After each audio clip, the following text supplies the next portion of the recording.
Welcome back. We finally have interviews again, and this week I got to talk with track and field's Olabisi Adams. Take a look. Hello, I'm Siobhan Nolan. Welcome back to this week's edition of On the Sidelines. I'm joined by track and field's Olabisi Adams. So, Penn Challenge, you got your career best in the long jump. How was that feeling to know that you kind of beat yourself for that record? It felt really good, honestly. The first meet of the outdoor season, I'm not really thinking about high expectations. I'm just going out there, getting a mark and seeing like what I can base my goals off of. So to know that I did so well in the first meet was really empowering for me and motivating. Yeah, and making that transition from the indoor to the outdoor season, what is that like? Is it a big transition or does it not really much of a difference for you guys?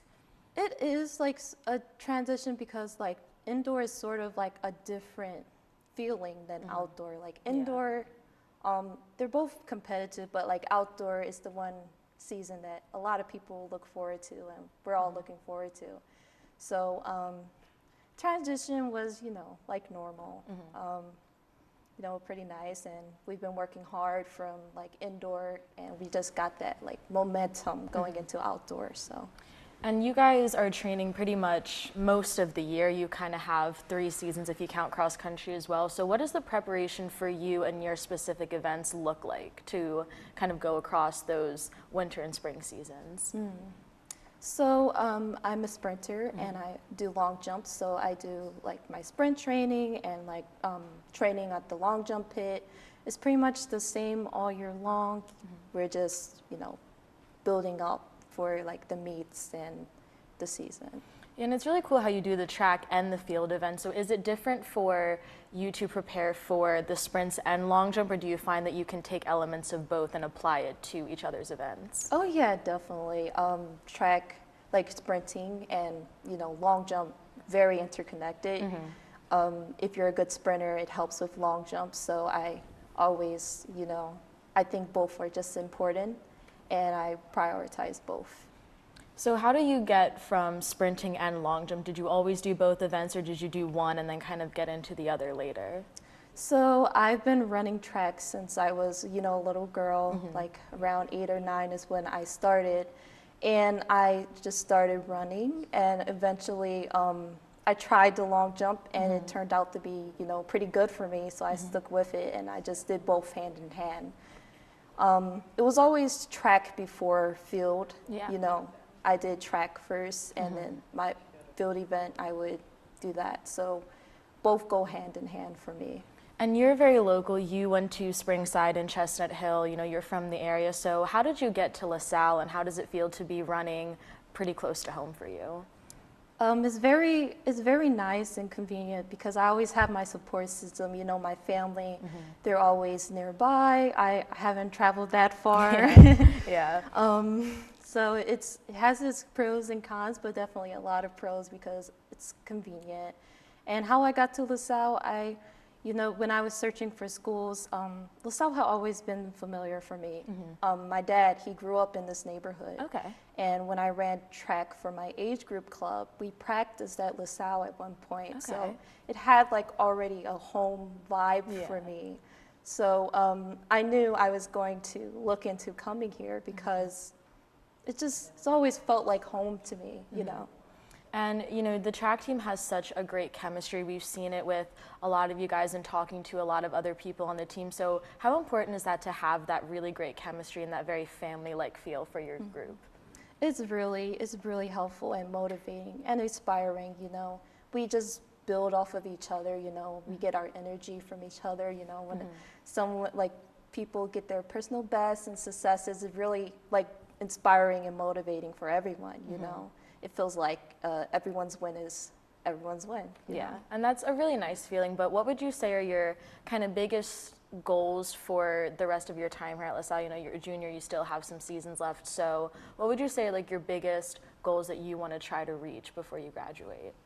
So before I graduate, my primary goal is to push myself as far as I can go, just sort of work hard and see how far that gets me, Definitely keep setting personal bests. Yeah.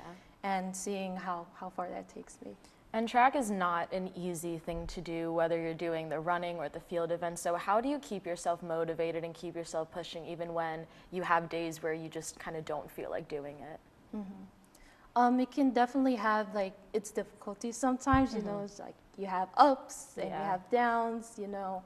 But what keeps me motivated is, I would say, my support system. I always go to like my family, friends, you know, and just talk about how I feel.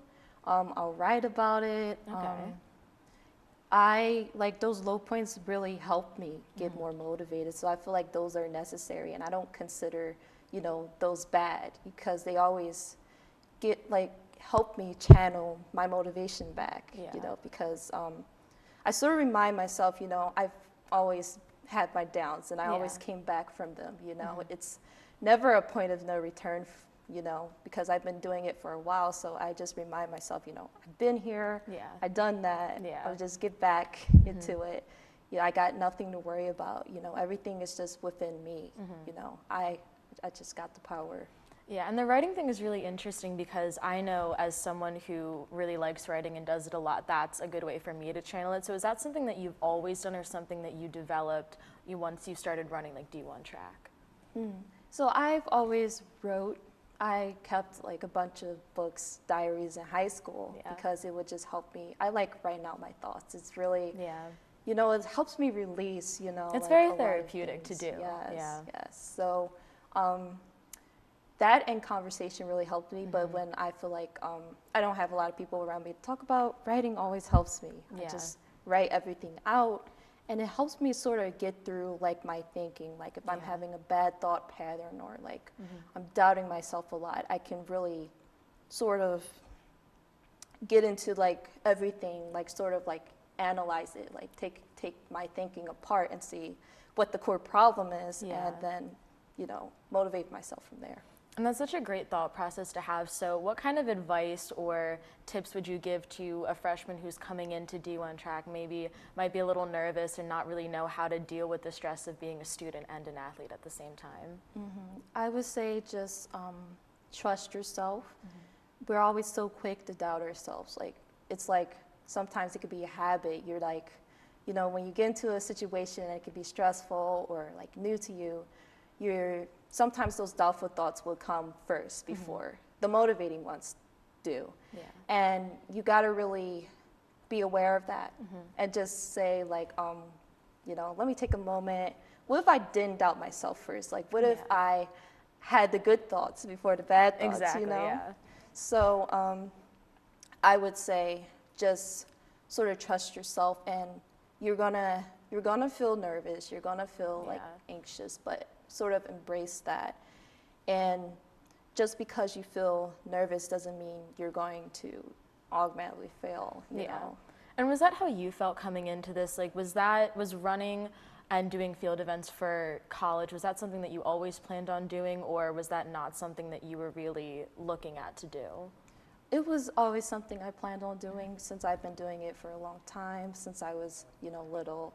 I always knew track would be in my life. It's always been a constant.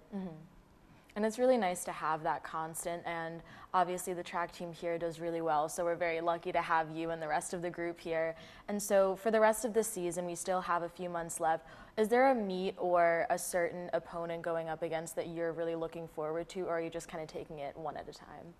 I like to take it one at a time, because if I look too far into the future, I find myself just worrying about the future. I like to be in the moment, so I'm like looking forward to the next meet. Like I take it meet by meet, and I have goals for each meet, and I like doing it that way. And I don't really think about the competition. I'm more so focused on myself, because I want to go in with the mindset that I'm beating myself, like I'm competing up against myself.